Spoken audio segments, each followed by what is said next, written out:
Initially, we did some research on the provided components. We tested each one separately before integrating them all into one system on the Arduino microcontroller. Here we can see the LED being tinkered with. The buzzer fundamentally uses the same code. The MPX4115A is an absolute air pressure sensor that is used in this project.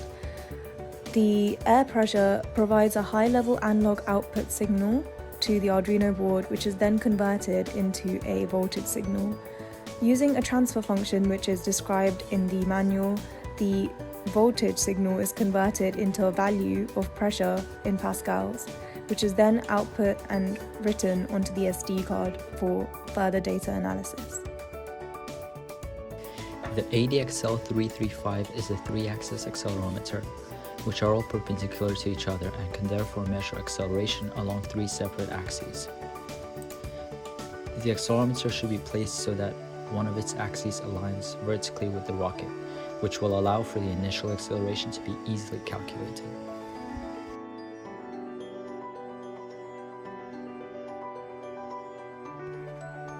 Arranging components on the PCB shield, especially the SD card holder, was tricky as there were many things to consider, such as ease of soldering, retrieving the SD card, and the wiring.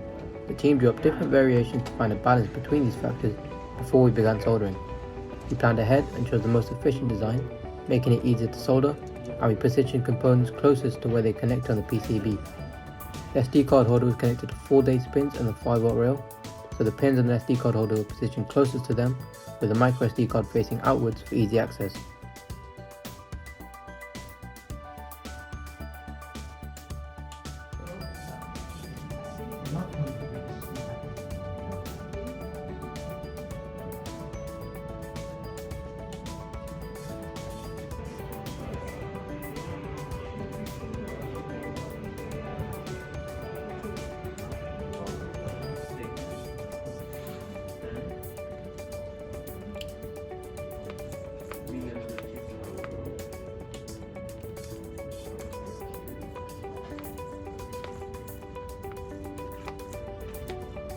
Yeah? Yeah.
The pendulum simulation is used to show that the accelerometer is working as expected, and then the rocket simulation is used to ensure that the sensors will take measurements for the duration of the flight and also give a comparison for the expected altitude and acceleration.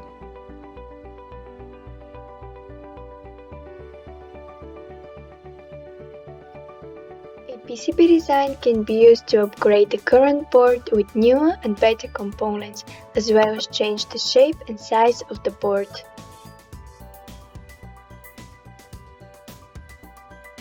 When comparing the simulation to experimental results of the pendulum, we realised the main source of error was the calibration of the accelerometer. We would either suggest that A, could do the calibration better and with more reliable methods, B, use a different component, like for example, gyroscope, which might provide a more accurate acceleration. The pressure sensor was good and succeeded in the test, the LEDs and buzzer both succeeded and were able to do their job. However, in the future it might be more better to conserve energy by deploying them over only a short period of time.